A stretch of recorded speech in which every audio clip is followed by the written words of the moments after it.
Salam hörmətli müəllimlər və əziz abituriyentlər. Belə bir gözəl məsələmiz var. Sürtünmələrin nəzərə alınmadığı vəziyyətdə K nöqtəsindən 40 metr bölü saniyə sürətlə üfüq atılan cisim çəkiləcək trayektoriya üzrə hərəkət edərək L nöqtəsinə gəlib düşür. Baxın, bu nöqtəyə gəlir düşür. Bu nöqtəyə. Buna görə H hündürlüyü, bu hündürlük neçə metrdir? Bura H-dır. Burada cismin uçuş məsafəsi x-ni qeyd elədim. Buradan üçbucaq qaydasını asanlıqla yaza bilərik ki, H bölünsün x bərabərdir tangens 37 dərəcəyə. Bizdə burada 37 dərəcə verilib. Onda üfüq atılmış cismin hündürlüyü üçün yaza bilərik gt kvadratı bölünsün 2. Uçuş məsafəsi üçün yaza bilərik vx vurulsun t-yə. Bu vx bilirik ki, baxın, cismin üfüq atılan cismin başlanğıc sürəti x toplananı hər yerdə eynidir. Baxın, burada v0, v0. Yəni bu vx-ə bərabərdir. Vx-ə. Baxın, burada da, həmçinin burada da.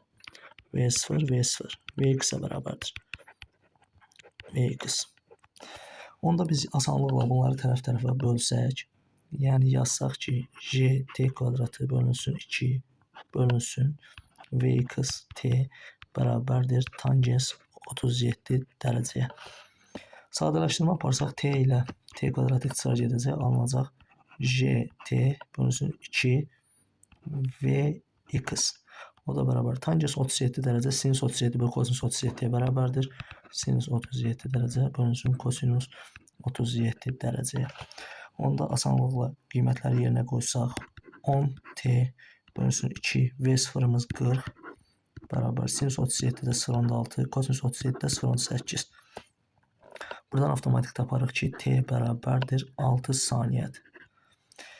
H bərabərdir gt kvadratı bölünsün 2 düsturundan. Hündürlüyümüz 10 vurulsun 6-nın kvadratı 36 bölünsün 2 180 metr olacaq. Baxın, bu hündürlük olacaq 180 metr.